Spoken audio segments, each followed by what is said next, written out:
Hey guys, hope you're all doing well. Now, in this video, I want to talk about the surprise ending that was presented to us in the Lost World Jurassic Park. The third act's T-Rex rampage in San Diego has been talked about, documented, and analyzed for over 20 years now. And many of us have given our different perspectives on how it went down and what we've thought about it. I personally have always loved it, but I've also made it clear that actually jumping to the city is something that feels a little quick to me. Now, many have assumed that this feels a little tacked on compared to everything else because it was a last-minute decision made during the middle of filming.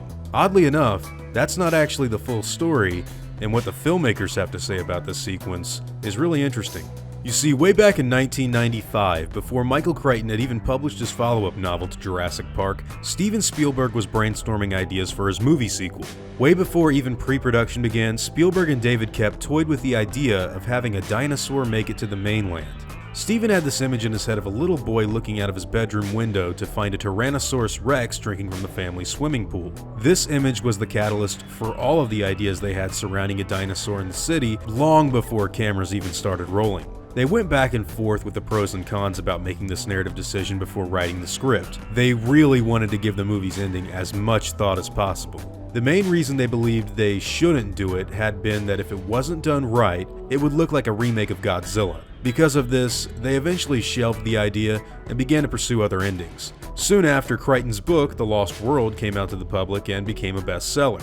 David Koepp would read the novel 4 times before preparing a screenplay, the first draft of which was turned in during January of 1996. This would be the first of 9 drafts that would be scripted and presented to Spielberg. Now, sometime later, it had been decided that the proper last bit of action to be shown in the movie would have been a group of pteranodons attacking a helicopter. This, however, would prove to be really unfitting for Steven. In fact, while Stan Winston's team was in the process of completing the animatronic pterosaur, the director was incredibly reluctant to approve the animal's fabrication. You see, even at this stage, he and Koepp were still struggling with the ending of the movie. He wasn't sure if this was really what the audience wanted to see in the sequel to Jurassic Park. Right around this time, the image of the little boy looking out at the T-Rex from his bedroom window came back to Spielberg. And that was it. He finally made the decision to move the film's ending in this direction. What I find most interesting about this decision is that no one was really surprised by the director making this call. Dave Lowry from the Lost World's art department even commented that no one was really convinced by the Pteranodon ending. Nobody bought it, and it didn't really have a grabber moment like the last movie did. Most people were actually really pleased to hear that the ending was getting moved to San Diego. Unsurprisingly, one group of individuals weren't so sure about making this the grand finale. A handful of the producers tried to convince Steven to keep the Pteranodon ending in the film and even wrote an urgent plea to him on their behalf. They called themselves the Royal Pterodactyl Preservation Society. After getting the message, Spielberg was quick to reply, "Thanks for the thought, but sorry, no." After that, Koepp got to work and began scripting the revised ending with a T-Rex being shipped to the mainland. The screenwriter has been quoted with saying that they needed to sit down and say, "What would I want to see if I was in the theater? What are the sequences I would demand to see in the movie?" That's what basically prompted them to do it. It's noted that another selling point of this improved ending was that it was the next logical step for the story. It would take the film into an entirely new direction that wasn't done in Jurassic Park, and Spielberg never wanted to just do a retread of the first movie. Ultimately, Steven and everyone else working on the film wanted to present something to the audience that would be different, but also welcome.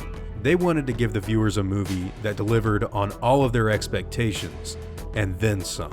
And in my opinion, I'd say they did just that. If you're curious to know where this information comes from, I'd highly recommend any fan of the series to go out and get a copy of Jody Duncan's Making of the Lost World Jurassic Park. It's a really good read that gives an extremely detailed look at the production of the sequel and goes into details that the DVD featurettes and documentaries don't even discuss at all. With that being said, I'd love to hear all of your opinions on the San Diego scene and what you think about it. Would you rather have seen the Pteranodon sequence, or do you think this was the right decision? I'd love to hear all of your thoughts in the comments down below. Now before I go, I want to thank my game wardens, as well as all of my InGen executives. I'd also like to thank all of my park workers and InGen hunters as well. It seriously means the world to me that you guys continue to support what I do, and I really am eternally grateful for everything that you've done to help. Honestly, means the world to me. Now, I'd like to thank you all for watching this video, and hope that you all enjoy today's content. If you feel like I deserve it, I'd appreciate the like and hope that you'll consider subscribing if you're interested in hearing from me again. I'll see you all in the next video, guys, and as always, take it easy.